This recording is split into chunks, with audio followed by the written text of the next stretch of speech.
안녕하십니까. 리바로 신부입니다. 오늘 사도행전 19장 같이 공부할 시간입니다. 날씨가 더워서 이제 흰옷을 입었는데 이 집이 좀 많이 덥네요. 이 조명도 있고 그래서 조금 더운 상태입니다. 그렇고 오늘 우리가 공부할 내용은 지난주에 봤던 그 이방인들의 세계에 복음이 전했다. 그 이야기의 연장입니다. 그리고 이제 본격적으로 이방인들의 세계에 복음이 전해지게 됩니다.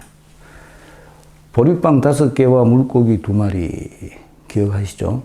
그 물고기 2마리에 해당되는 교회가 모교회인 예루살렘 교회. 예루살렘에서부터 복음이 시작됐습니다. 특히 이 우리가 보고 있는 사도행전을 저수를 한 이 루카는 복음이 예루살렘에서부터 퍼져나가야 된다고 강조를 합니다. 그래서 예수님께서 승천하신 장소도 루카는 예루살렘이라고 얘기를 해줍니다. 왜냐하면 그 예루살렘에서 예수님의 파스카 신비가 이루어졌고 예수님의 죽음과 부활이 예루살렘에서부터 이루어졌기 때문에 그 예루살렘이 온 세상에 복음이 퍼져나가는 가장 중요한 베이스가 된다는 겁니다. 그래서 예루살렘 교회를 모교회 그렇게 표현을 합니다. 처음으로 생겼던 교회, 최초의 공동체, 그 공동체가 예루살렘 교회였습니다.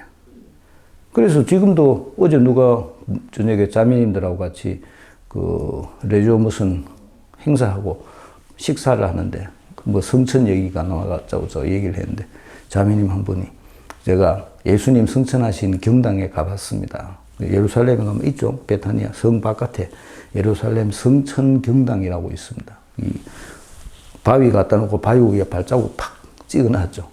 그런 어떻게 보면 쓸데없는 짓을 그런 걸 하고 있습니다. 예수님께서 어디서 성천하셨는지는 중요한 게 아닙니다. 성천이 가지고 있는 진짜 의미는 제자들의 사명 수행입니다. 사명 자각 그리고 사명 수행. 그리고 그 제자들의 사명 수행 이후로 제자들의 사명이 어디서부터 출발했느냐는 겁니다.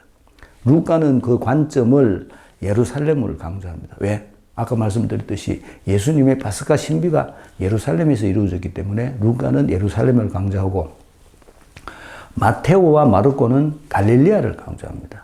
그건 또 왜 그런가 하면 예수님께서 최초로 제자들을 만났던 곳이 갈릴리아입니다. 그래서 이제 예수님 없이 예수님께서 하셨던 복음 전파의 사업을 제자들이 대신하게 되었다. 요거를 강조하기 위해서 마르코와 마테오는 갈릴리아를 강조합니다. 반면에 루카는 이 파스카 신비로부터 이루어진 교회, 이거를 강조하기 때문에 예루살렘을 강조합니다. 그리고 그 교회가 예루살렘 교회, 모교회라고 말합니다. 그리고 오늘 우리가 공부하게 될 이 내용에는 이제 최초의 자교회, 애가 생기는 겁니다. 엄마, 교회는 여자라 그랬죠. 엄마 교회가 딸 교회를 낳게 됩니다. 요 딸이 안티오키아 교회입니다. 그래서 우리가 봤던 물고기 2마리가 예루살렘 교회와 안티오키아 교회.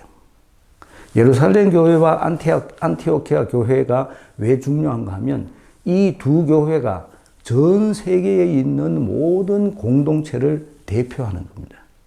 가장 큰 엄마 그리고 첫 장녀 이 두 교회가 전 세계 모든 교회를 에 대한 대표성을 갖는 겁니다. 그래서 물고기 2마리입니다. 그런데 오늘 그 안티오키아에 복음이 전해지고 안티오키아에 사는 사람들이 최초로 그리스도교 신자라고 불리게 되었다. 이 이야기를 우리가 공부를 하게 됩니다.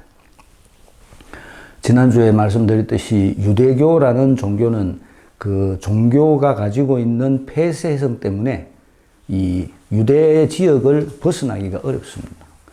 유대교가 가지고 있는 가장 큰 폐쇄성이 혈연이라고 그랬죠. 혈연.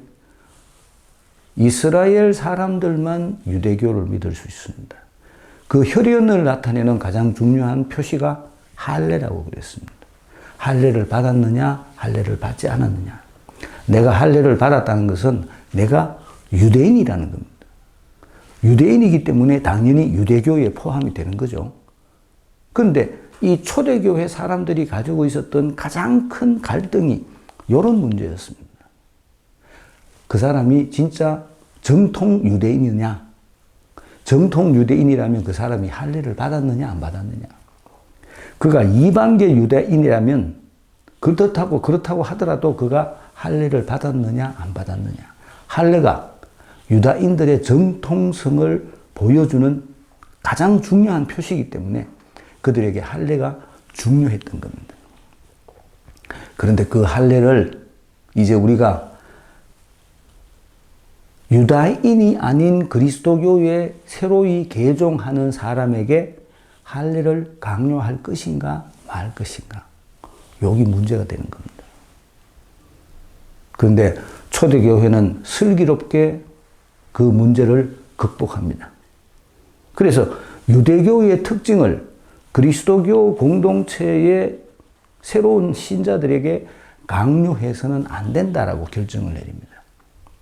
그 결정으로 인해서 그리스도교가 온 세계에 퍼져나가는 온 세계의 종교가 될 수 있었던 겁니다. 만약에 그리스도교가 새로운 종교가 유대인들이 강조했던 할례를 집착했다면, 할례에 묶여 있었다면 그리스도교는 아마 없어졌을지도 모릅니다. 왜냐하면 유대교가 할례를 강조하는 유대교의 어떤 면에서는 아류에 지나지 않게 되기 때문에 그렇죠. 그 유대교에 의해서 파생된, 유대교로부터 파생된 어느 아주 작은 집단, 이런 모습을 가지고 있다가 그 집단이 자기 정체성을 잃어버림으로써 다시금 유대교에 흡수되는 그런 모습을 가졌을 수도 있습니다. 그런데 그리스도교는 유대교의 한계성을 뛰어넘습니다. 혈연을 뛰어넘는 거죠. 그래서 이 그리스도교라는 종교는 오로지 예수님은 주님이시다. 예수님에 대한 신앙 고백만이 그들을 결속시켜주는 그들의 결속 도구가 되는 겁니다. 우리를 하나로 만들어주는 것은 혈연이 아니고 할례가 아니고 예수님에 대한 믿음이다. 이 예수님에 대한 믿음이 우리를 한 가족으로 만들어준다. 요 얘기를 하는 겁니다. 그렇기 때문에 이 그리스도교가 기존의 유대교보다 확장성이 훨씬 수월해지는 거죠. 그래서 온 세상으로 번져나가게 됐던 겁니다. 제일 먼저 번져나갔던 것이 그 지역의 근동지역, 그러니까 예루살렘을 중심으로 해서 지금의 터키, 좀 더 시리아, 터키 이쪽 지역에 먼저 전파가 되겠죠. 그래서 사도 바울은 요 다음부터 이제 사도 바울은 전교 여행을 떠납니다. 이 해안을 따라가면서 여러 지역에 복음을 전하기 시작합니다. 그 다음에 조금 더 간을 캐가지고 터키 지역을 건너가죠. 터키 아테네 쪽으로 건너갑니다. 세 번째 마지막으로는 아테네 끝까지, 고린토까지 자기가 전도 여행을 떠나게 됩니다. 이렇게 그리스도교가 확장해 나갔다는 겁니다. 물론 그리스도교가 확장해 나가는 그 근거가 됐던 것은 유대교입니다. 유대교 신자들이 그런 여러 지역에 살고 있었기 때문에 그 유대교 신자들에게 가서 그리스도교라는 유대교에서 파생된 새로운 종교를 설명해 줬던 겁니다. 그리고 중요한 것은 그 설명을 들은 유대인들이 예수님을 주님으로 받아들였다는 겁니다. 그래서 새로운 공동체가 생겨나게 되고 그 새로운 공동체는 그다음부터 자체적으로 그곳에서 자기들이 복음을 전하는 그런 자생력 가진 공동체로 성장해 가게 됐다는 겁니다. 그런 얘기가 그리스도교의 확장성, 사실은 사도행전이 말하고자 하는 제일 중요한 내용이 바로 그리스도교의 확장입니다. 언제까지? 세상 끝까지. 이 당시 사람들이 가지고 있던 세상 끝이라는 것에 대한 개념이 스페인입니다. 스페인. 지금으로 보면. 왜냐하면 전에 한번 말씀드렸는데 이 동쪽으로는 페르시아가 있어가지고 건너갈 수가 없습니다. 건너갈 수가. 어떤 사람들은 야고보 사도가 인도까지 갔다. 그래서 인도 가가지고 순교를 하시고 그 시신이 지금 저 산티아고 그 가가 묻혔다. 그런 얘기를 하는데 그 사실적으로는 있을 수 없는 일입니다. 뭐 어떤 바르톨로메오가 인도에 갔다는 얘기도 있습니다. 바르톨로메오가. 그리고 그곳에서 복음을 전했다. 그래서 인도 쪽 이 서쪽 해안 쪽에 있는 사람들이 거기 있는 사람들이 바르톨로메오가 설립한 교회 그 단성론을 믿는 교회죠. 이름 갑자기 생각 안 나는데 그 교회를 만들었다. 이렇게 얘기도 하기도 합니다. 근데 이럴 때 어디까지나 전설이고 그래도 예루살렘에서 거기까지 인도까지 가려면 그 이쪽으로 동쪽으로 가는 모든 도로가 폐쇄되어 있었기 때문에 배를 타고 가야 되는데 글쎄요. 그 당시 과연 그런 어떤 항로가 개척되어 있었는지에 대해서는 의문입니다. 잘 생각해 보십시오. 당나라 때 실크로드가 완성이 된다 그러거든요. 그 당나라 때가 언제입니까? 700년입니다. 700년. 예수님이 태어나시고 난 후에 700년이 지나고 난 후에야 이 동쪽에 있던 세력들이 이 서쪽에 있는 세력을 만나게 됩니다. 근데 서쪽에 있는 세력을 만나는 것도 우리가 지금 알고 있는 이란, 이라크 이쪽 지역을 통해서 만나는 것이 아니라 그 이란, 이라크 지역 위쪽 중앙아시아 쪽을 통해서 실크로드가 만들어집니다. 그 이유를 잘 알아야 됩니다.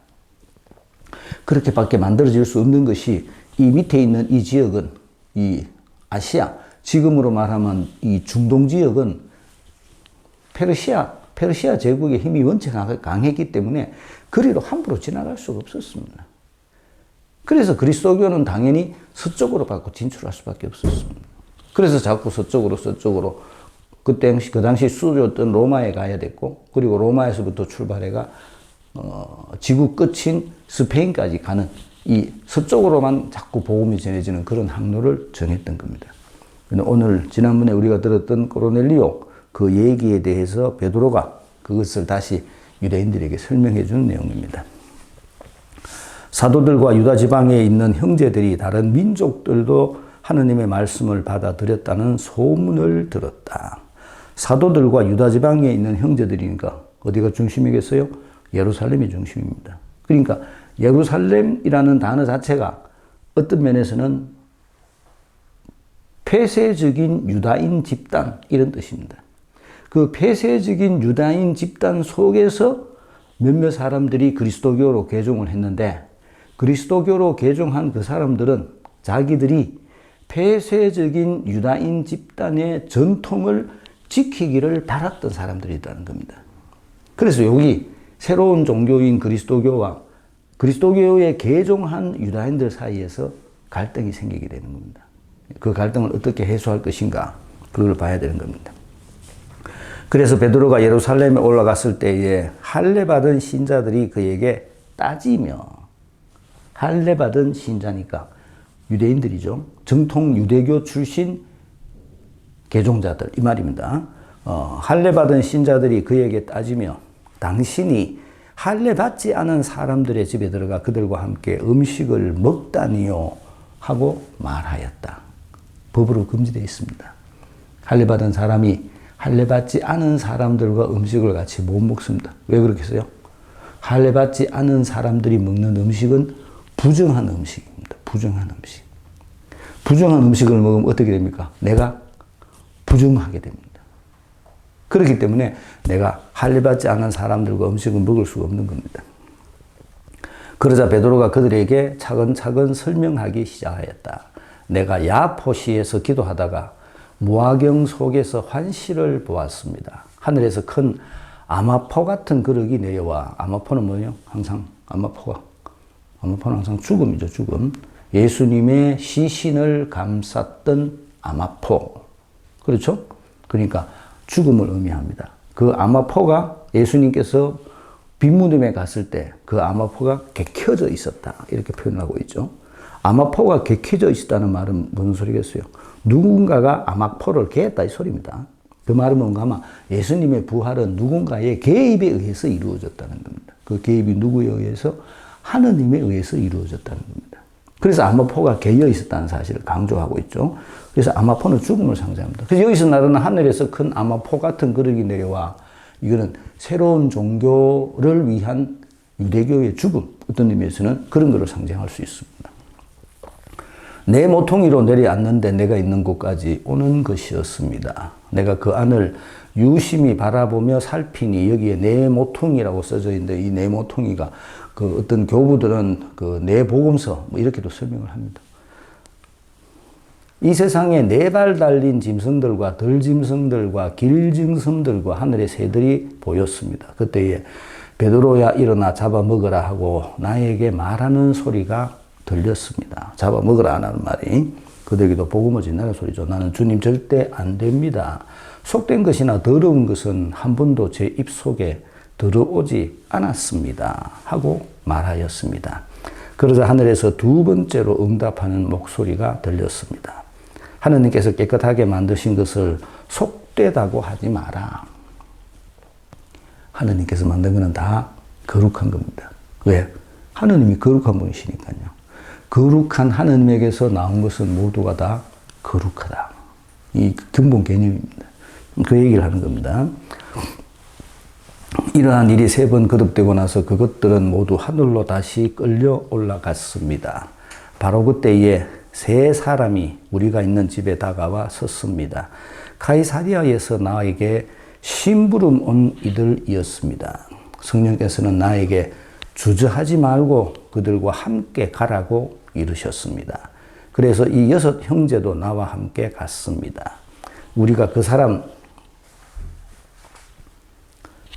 집에 들어가자 그는 천사가 자기 집 안에 서서 이렇게 말하는 것을 보았다고 우리에게 이야기하였습니다. 야포로 사람들을 보내어 베드로라고 하는 시몬을 데려오게 하여라. 그가 너에게 말씀을 일러줄 터인데 그 말씀으로 너와 너의 온 집안이 구원을 받을 것이다. 내가 하고 싶어서 베드로가 내가 가고 싶어서 간 것이 아니다. 성령의 이끄심에 의해서 내가 간 것이다. 쉽게 말하면 무슨 소리입니까? 하나님께서 하신 것이다. 하나님께서. 내가 한 게 아니고 하나님께서 하신 일이니까 우리가 뭐라고 말할 수 없다 이 말이죠.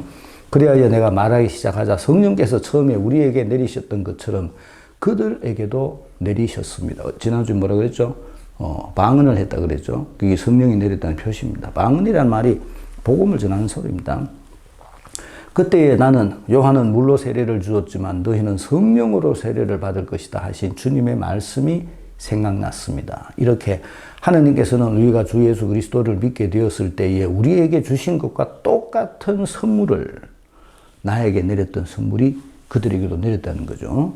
그들에게도 주셨는데 내가 무엇이기에 하나님을 막을 수 있었겠습니까? 하나님께서 그렇게 하는데 내가 뭘 어떻게 반대하겠느냐? 나는 다만 하나님의 도구일 뿐이다. 하나님께서 성령으로 세례를 주셨는데 내가 물로 세례를 주는 게 뭐 그래 대수냐? 그 얘기입니다. 그들은 이 말을 듣고 잠잠해졌다. 그리고 이제 하나님께서는 다른 민족들에게도 생명에 이르는 회개의 길을 열어주셨다 하며 하나님을 찬양하였다. 그래도 이 성경은 점잖게 받아들였다고 이렇게 표현을 하고 있습니다. 근데 많은 경우에 그렇게 점잖게 안 받아들입니다. 사람이라는 이 존재는 참 웃기는 존재라 가지고 자기가 주장하는 것을 굽히는 게 굉장히 어렵습니다. 그래서 자기가 한번 주장했던 것을 잘 철회하지 못합니다. 끝까지 그거를 주장합니다. 끝까지. 하다가 지가 다른 사람으로부터 뭐라 그럴까요? 어떤 피해를 보면 뭐라고 합니까? 박해받았다 이렇게 얘기를 합니다. 사람이 잘 안 변합니다. 스데파노의 일로 일어난 박해 때문에 흩어진 이들이 페니키아와 키프로스와 안티오키아까지 가서 페니키아는 그 위쪽이라고 그러죠. 지도에 보면 지도 위쪽에가 페니키아입니다. 그 좀 더 위에가 키프로스고 좀 더 위에가 제일 위에가 안티오키아입니다. 제일 위에가 까지 가서 유다인들에게만 말씀을 전하였다. 강조하고 있습니다. 유다인들. 왜냐하면 최초로 예수님에 대한 얘기를 하기 제일 좋은 사람들이 유대교 신자들이기 때문에 그렇습니다. 유대교 신자들이 알고 있는 근본, 바탕, 예언서, 그 예언서가 예언한 사람이 예수님이라는 겁니다. 그렇기 때문에 연결이 쉽겠죠. 연결이. 요즘 제가 우리 본당 신자분들하고 앉아 새로 마르고 복음서 공부를 하는데 우리 신자들이 제일 어렵게 생각하는 게 뭔가 하면 구약 성경을 모르기 때문에 왜 마르코가 여기서 이런 말을 하는지를 이해를 못합니다. 우리는 구약 성경에 대한 사전 지식이 없어서 그렇습니다. 그런데 마르코 복음서를 읽는 유대인들은 구약에 대한 풍부한 지식이 있기 때문에 마르코가 말하는 의도가 뭔지를 알아듣는 겁니다. 그 차이점입니다. 그렇기 때문에 예수님에 대해서 설명하기 제일 쉬운 사람이 바로 유대인들입니다. 그래서 유대인들에게 복음을 전했다는 겁니다. 그들 가운데에는 키프로스 사람들과 키레네 사람들도 있었는데 키레네는 저희 아프리카 쪽입니다. 이들이 안티오키아로 가서 그리스계 사람들에게도 이야기하면서 주 예수의 복음을 전하였다. 안티오키아가 좀 이쪽에 있습니다. 지금 터키하고 그 시리아하고 그 사이 좀 그쪽에 있습니다. 주님의 손길이 그들을 보살피시어 많은 수의 사람이 믿고 주님께 돌아섰다. 예루살렘에 있는 교회는 그들에 대한 소문을 듣고 바르나바를 안티오키아로 가라고 보냈다. 바르나바. 바오로와 바르나바. 바로 바오로와 같이 다니는 바르나바입니다. 그것에 도착한 바르나바는 하느님의 은총이 내린 것을 보고 기뻐하며 모두 굳센 마음으로 주님께 계속 충실하라고 격려하였다. 사실 바르나바는 착한 사람이며 성령과 믿음이 충만한 사람이었다. 이 얘기를 왜 하는지 모르겠어요. 왜냐하면 바르나바가 나중에 바오로하고 갈라서게 됩니다. 아마 그래서 이 루카가 바오로의 제자였기 때문에 바르나바에 대해서 좀 이런 변명을 해주는 것 같습니다. 그리하여 수많은 사람이 주님께 인도되었다. 그 뒤에 바르나바는 사울을 찾으려고 타르수스로 가서 그를 만나 안티오키아로 데려왔다. 사울, 바오로죠. 사울을 찾으려고 어디로 갔는가 막 타르수스. 타르수스는 바오로의 고향입니다. 안티오키아보다 조금 밑에 있습니다. 안티오키아보다 조금 밑에. 요 아까 우리가 봤던 그 키프로스 있는 그 부분에 거기 있습니다. 안티오키아 조금 밑에. 그 어쨌든간에 타르수스에 가서 바오로를 만나서 그를 안티오키아로 데리고 왔다. 왜? 복음을 전하기 위해서. 그들은 만 1년 동안 그곳 교회 신자들을 만나며 수많은 사람을 가르쳤다. 1년 동안 안티오키아에 복음을 전했다는 겁니다. 이 안티오키아에서 제자들이 처음으로 그리스도인이라고 불리게 되었다. 안티오키아의 교회가 정착되고 그 안티오키아 사람들에게 예수님을 믿는 사람들이 그리스도인이라고 불리게 됐다는 겁니다. 자기들의 정체성이 뭔지 확인하는 그런 장소가 됐다는 거죠. 이제까지는 뭐라고 불렸습니까? 유다교의 아류. 어떤 의미에서는 새로운 종교가 유다교에 속한 종교인 것처럼 들렸다는 거죠. 아직 이름이 없었으니까. 근데 이 안티오키아에서 그들이 그리스도인이라고 불리게 되었다는 겁니다. 엄청난 변화입니다. 이제 서서히 유대교에서 그리스도교가 분리되어 나오는 과정입니다. 그리고 그리스도교가 유대교에서 분리되어 나오면서 그리스도교는 이 개방성을 가지게 되죠. 모든 민족 사람들에게 복음이 전파되게 됩니다. 그 무렵 예언자들이 예루살렘에서 안티오키아로 내려왔다. 그들 가운데 하나인 하가보스라는 이가 나서서 장차 세상에 큰 기근이 들 것이라고 성령의 힘으로 예고하였다. 그 기근은 클라우디우스 황제 때에 일어났다. 그래서 제자들은 저마다 형편에 따라 유다에 사는 형제들에게 구호 헌금을 보내기로 결의하였다. 그들은 그대로 실행하여 그것을 바르나바와 사울 편에 원로들에게 보냈다. 이런 일이 일어났던 여기 아마 45년, AD 45년, 42년에서 45년 사이에 이런 일이 일어났다고 그렇게 전해지고 있습니다.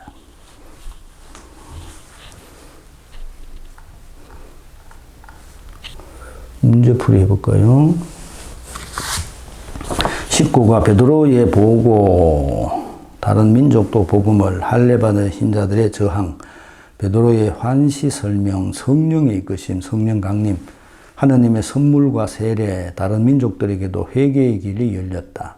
박해를 피해 이방 지역으로 복음을 전함, 안티오키아의 전교, 바르나바, 사울의 선교, 예언과 기근, 그리고 모교회를 위한 헌금 이렇게 되어 있습니다. 1번 할례받은 신자들이 베드로에게 따진 이유는 무엇입니까? 뭐라 그랬어요?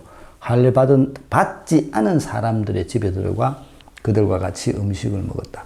할례받은 네가 할례받지 않은 사람들과 같이 밥을 먹었다는 것은 네가 부정해졌다 이 소리입니다. 이 율법에 의한 거, 율법에 그리스도교의 법에 의한 것이 아니고 율법에 의해서 그렇게 되어 있습니다. 베드로는 자기의 환시를 어떻게 설명합니까? 쭉 들었죠. 고르넬리우스의 집에 가게 된 보따리에 네기팅이가 아마포로 쌓인 네기팅이가 고기가 담겨가 내려와서 날 보고 먹으라 그랬다. 죽음과 부활을 상징하는 겁니다. 그래서 베드로는 그것을 먹지 않으려고 했는데 하느님께서는 이 세상에 부정한 것은 없다. 그렇게 말씀하셨다고 얘기했습니다. 3번 베드로를 움직이게 하신 분은 누구입니까? 베드로를 성령께서는 나에게 주저하지 말고 그들과 함께 그렇죠? 성령께서 나를 움직였다는 겁니다. 4번 가이사리아 사람들의 환시를 다시 들어봅시다. 가이사리아 사람들에게 뭐라 그랬습니까? 야포로 사람을 보내가 베드로 시몬이라는 베드로라고 하는 시몬을 데려와서 그에게서 말씀으로 생명의 말씀을 들으라.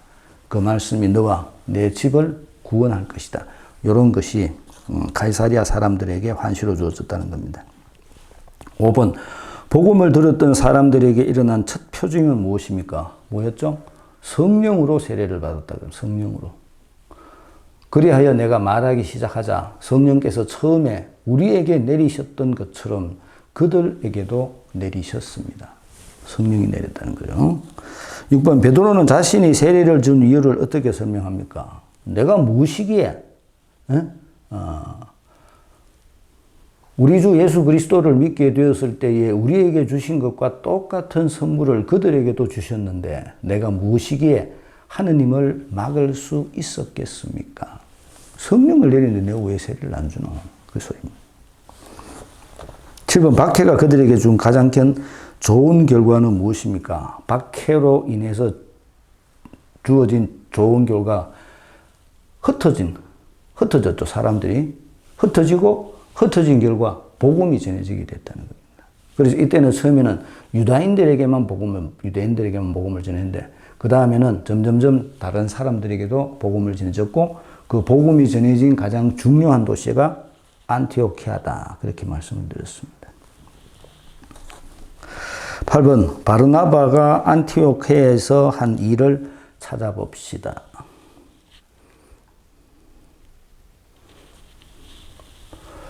그곳에 도착한 바르나바는 하느님의 은총이 내린 것을 보고 기뻐하며 모두 굳센 마음으로 주님께 계속 충실하라고 격려하였다. 바르나바가 어떤 사람인지 설명했죠. 그리고 그 뒤에 바르나바는 사울을 찾으려고 타르수스로 가서 그를 만나 안티오키아로 데려왔다. 그들은 만 1년 동안 그곳 교회 신자들을 만나며 수많은 사람을 가르쳤다. 안티오키아 교회를 이제 성장시켰다는 겁니다. 우리말로 튼튼하게 그렇게 만들어줬다는 겁니다. 그 일을 했다는 거죠. 9번 안티오키아 사람들은 그들을 무엇이라고 부르기 시작했습니까? 뭐라고 그랬죠? 그리스도인이라고 부르기 시작했다는 겁니다. 최초로 자기들의 정체성, 자기들의 주체성이 무엇인지를 그들이 인정받았다는 겁니다. 그리스도인, 그리스도를 따르는 사람. 그렇죠? 그리스도인이라는 겁니다. 10번 이방 신자들이 예루살렘 교회에 구호금을 보낸 이유는 무엇입니까? 뭐 때문에 그랬죠? 그렇죠? 기근이 한다 그러죠. 기근이. 큰 기근이 나서 왜 또 예루살렘 교회에 돈을 보냈겠어요? 사실 예루살렘은 그 농사 지을 데가 별로 없습니다. 그래서 예루살렘에 있는 사람들은 사실은 대부분 다 그 성전 때문에 먹고 삽니다. 성전 때문에.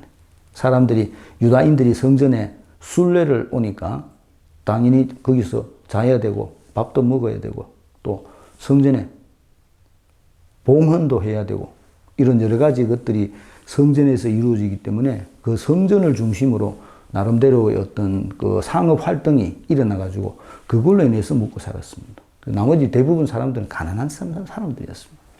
지난번에 우리가 뭐 초대교회 공동생활할 때 보셨듯이 예루살렘 유다인들 과부하고 그리스계 유다인들 과부 사이의 갈등, 부재가 생기게 된 계기, 이런 것들도 봤을 때, 어쨌든 간에 예루살렘에는 경제적으로 굉장한 어려움이 많이 있었던 모양이죠. 그래서 그들을 도와주기로, 특히 기근이 심했었으니까, 농사 지을 곳이 없는 예루살렘에 기근까지 덮쳤으니까 그들에게 굉장히 큰 어려움이 있었겠죠.